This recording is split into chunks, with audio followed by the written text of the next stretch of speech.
Hello, Mughal ഗാർഡൻ്റെ video ഞാൻ already ഇട്ടിട്ടുണ്ടായിരുന്നു. അപ്പോൾ മുഗൾ ഗാർഡൻ കണ്ടതിന് ശേഷം ഞങ്ങൾ ലോട്ടസ് ടെമ്പിളിലോട്ടാണ് പോകുന്നത്.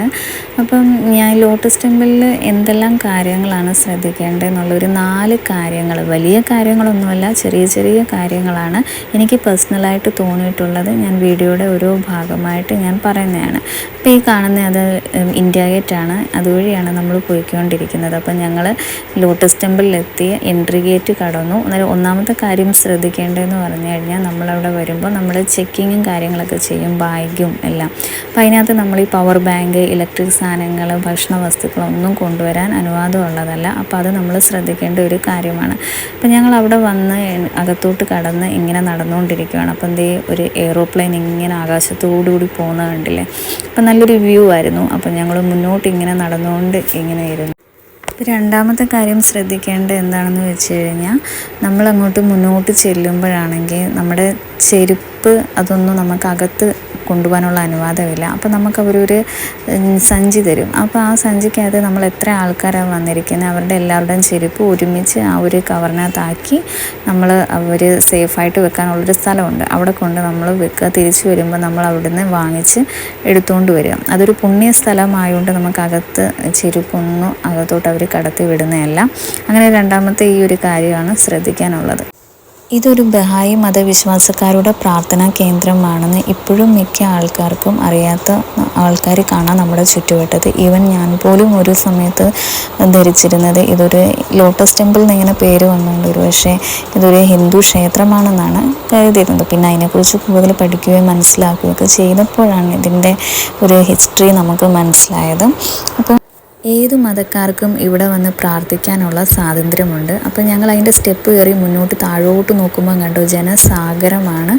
അപ്പം നമ്മൾ ഡയറക്റ്റ് അതുവഴി അങ്ങനെയല്ല അകത്തോട്ട് കയറുന്നത്, അതിൻ്റേതായിട്ടുള്ള ഓരോ കാര്യങ്ങളുണ്ട്. അപ്പം അവിടുന്ന് നമ്മൾ ലെഫ്റ്റ് സൈഡിലോട്ട് തിരിഞ്ഞ് താഴോട്ട് ഇറങ്ങി വരണം. താഴോട്ട് ഇവിടെ വരുമ്പോൾ ഒരു വലിയ കുളം കാണാം. ഈ ഒരു കുളം ഈ ഒരു സൈഡിൽ മാത്രമല്ല, അതിൻ്റെ 9 വശങ്ങളിലായിട്ടാണ് 9 കുളങ്ങൾ പോലെയാണ് അവരത് നിർമ്മിച്ചിരിക്കുന്നത്. അപ്പം ആ ജനങ്ങളുടെ തിരക്ക് കാരണം ഒത്തിരിയും ക്യൂവും കാര്യങ്ങളൊക്കെ നിൽക്കേണ്ടി വന്നു. അപ്പോൾ ഞങ്ങൾ ഇവിടുന്ന് താഴേന്ന് ഇങ്ങനെ നടന്ന് മുന്നോട്ട് പോയിട്ട് വേണ്ട അവിടെയൊക്കെ ആൾക്കാരൊക്കെ ഇങ്ങനെ റെസ്റ്റ് ചെയ്യുകയും ഇരിക്കുകയൊക്കെ ചെയ്യുന്നുണ്ട്. അപ്പോൾ നല്ല നീല കളറാണ്, നല്ല രസമുണ്ട് ഈ കുളം കാണാൻ. നല്ല തെളിഞ്ഞ വെള്ളമാണ്, നല്ല ക്ലിയറാണ്, നല്ല ക്ലാരിറ്റി ഉണ്ട്, കണ്ടല്ലേ. അപ്പോൾ ഇങ്ങനെയാണ് ഈ ഒരു ലോട്ടസ് ടെമ്പിൾ. അതിൻ്റെ കുളത്തിൻ്റെ നടുക്കായിട്ടൊരു പൂ നിൽക്കുന്ന രീതിയിൽ. അപ്പം ചുറ്റും നല്ല പച്ചപ്പും കാര്യങ്ങളൊക്കെ ഉണ്ട്. അപ്പം താഴേന്ന് ഞങ്ങളിങ്ങനെ കയറി വന്ന് ഈ സ്റ്റെപ്പ് കടന്നിട്ട് അതിൻ്റെ അകത്തോട്ടാണ് നമ്മൾ പോകുന്നത്. അപ്പം മുന്നമേ നോക്കുമ്പോഴത്തേക്ക് വലിയൊരു താമര, പക്ഷെ അകത്ത് കയറി ചെല്ലുമ്പോൾ ഇതൊരു പ്രാർത്ഥനാ ഹോള് പോലെ. അപ്പം അതിനകത്തൊരു പ്രതിഷ്ഠയോ ബിംബങ്ങളോ ദൈവത്തിൻ്റെ അതൊന്നുമില്ല. നമുക്ക് വളരെ ശാന്തമായിട്ടാണ് അതിൻ്റെ അകത്ത് ഇരിക്കേണ്ടത്. അപ്പം നമുക്ക് മൂന്നാമത്തെ കാര്യം നമ്മൾ ഇതിനകത്ത് ശ്രദ്ധിക്കേണ്ടതെന്ന് പറഞ്ഞു കഴിഞ്ഞാൽ, നമ്മൾ ഇത്രയും ഇവിടെ ക്യാമറയും കാര്യങ്ങളും ഫോട്ടോസും വീഡിയോസും ഒക്കെ എടുക്കാം. ഇനി ഇതിൻ്റെ അകത്ത് കയറി കടന്നു കഴിഞ്ഞാൽ നമുക്ക് ഫോട്ടോസും വീഡിയോസും ഒന്നും എടുക്കാനുള്ള അനുവാദം ഉണ്ടായിരിക്കുന്നതല്ല.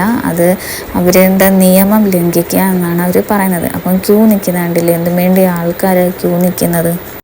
ഇതിൻ്റെ 9 വാതിലുകളിലും ഇതുപോലെ ആൾക്കാർ ഇങ്ങനെ ക്യൂ നിൽപ്പുണ്ടായിരിക്കും. ആ 9 വാതിലുകളും ഇവർ തുറക്കും. അപ്പം ഈ സൈഡിൽ നിന്ന് കണ്ടില്ലേ, അപ്പം ഞങ്ങളും ഒരു ക്യൂ ഒക്കെ നിന്ന് ഇത് ജനലിൻ്റെ ഈ ഒരു ഗ്ലാസ് ഇട്ടിരിക്കുന്ന ഭാഗത്ത് ഇങ്ങനെ അകത്ത് ഇങ്ങനെ മാത്രം ഞാൻ ജസ്റ്റ് ഒന്ന് എടുത്തതാണ്. അപ്പോൾ ഒന്നൊരു ഐഡിയ കിട്ടാൻ വേണ്ടി, നിങ്ങൾക്ക് മനസ്സിലാകാൻ വേണ്ടി.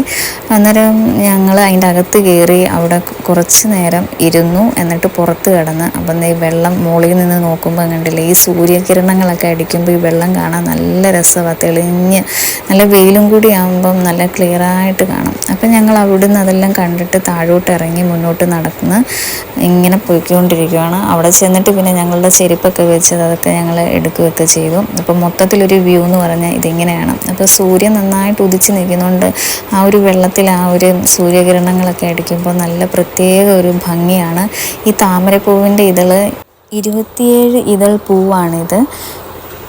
അന്നേരം നാലാമത്തെ കാര്യം നമ്മൾ ശ്രദ്ധിക്കേണ്ട ഒരു കാര്യം, ലോട്ടസ് ടെമ്പിളിൻ്റെ അകത്ത് കിടന്ന് കഴിയുമ്പോഴത്തേക്ക് നമ്മൾക്ക് സംസാരിക്കാനോ സൗണ്ട് വെക്കാനോ ബഹളം ഉണ്ടാക്കാനോ ഒന്നും അനുവാദമുള്ളതല്ല. കാരണം അതൊരു പ്രാർത്ഥനാ ഹോളായതുകൊണ്ട് നമ്മൾ വളരെ ശാന്തമായിട്ട് അതിനകത്തിരിക്കണം. ഒരു മുട്ടുസൂചി അതിനകത്ത് വീണ് കഴിഞ്ഞാൽ പോലും ഭയങ്കര ഒരു മുഴക്കം പോലെ സൗണ്ടാണ്. അപ്പം ആരെങ്കിലും ചുമയ്ക്കുകയോ ടാപ്പ് ചെയ്യുമ്പോൾ ഭയങ്കര ഒരു മുഴക്കമാണ് അതിനകത്ത് സൗണ്ട്. അപ്പോൾ നമ്മൾ വളരെ ശാന്തമായിട്ടാണ് അതിൻ്റെ അകത്ത് ഇരിക്കേണ്ടത്. അപ്പം മൈൻഡിൽ നമുക്കൊന്ന് റിലാക്സ് ആയിട്ടിരിക്കാനോ നമുക്ക് നമ്മളെ തന്നെ ഒന്ന് ശാന്തമാക്കിയിരിക്കാനോ ഒക്കെ ഉള്ളൊരു അവസരമാണ് അതിനകത്ത് ഇരിക്കുമ്പം. അപ്പോൾ ഈ പറഞ്ഞ കാര്യമാണ് നാലാമത്തെ കാര്യം നമ്മൾ ശ്രദ്ധിക്കേണ്ട കാര്യമെന്ന് പറഞ്ഞു കഴിഞ്ഞാൽ, അപ്പം താമരപ്പൂ പോലെ വെള്ളക്കല്ലിൽ ഉയർന്നു വിടർന്നു നിൽക്കുന്ന അപൂർവ സുന്ദര നിർമ്മിതമായ ഒരു ടെമ്പിളാണ് ഈ ലോട്ടസ് ടെമ്പിൾ എന്ന് പറയുന്നത്. അപ്പോൾ ഇതിൻ്റെ ഈ മാർബിളൊക്കെ കൊണ്ടുവന്നിരിക്കുന്നതെന്ന് പറഞ്ഞാൽ ഗ്രീസിൽ നിന്ന് എത്തിച്ച മാർബിളാണ് ഇത് നിർമ്മാണത്തിന് ആ സമയത്ത് അവർ ഉപയോഗിച്ചിട്ടുണ്ടായിരുന്നത്. അപ്പം ഇറാനിയൻ വാസ്തുശില്പി ഫാരിബൻ സഹബയുടെ നേതൃത്വത്തിൽ 1986 പൂർത്തിയാക്കിയതാണ്. അന്നേരം ഇത് ഒത്തിരിയും പുരസ്കാരങ്ങളൊക്കെ ലഭിച്ചിട്ടുള്ള ഒരു ലോട്ടസ് ടെമ്പിളാണ്. അപ്പം ഗിന്നീസ് വേൾഡ് ബുക്കിലൊക്കെ റെക്കോർഡാണ്. ഗ്ലോബ് ആർട്ട് അക്കാഡമി ഉൾപ്പെടെ ഏറ്റവും കൂടുതൽ പുരസ്കാരം കിട്ടിയിട്ടുള്ളതാണ്.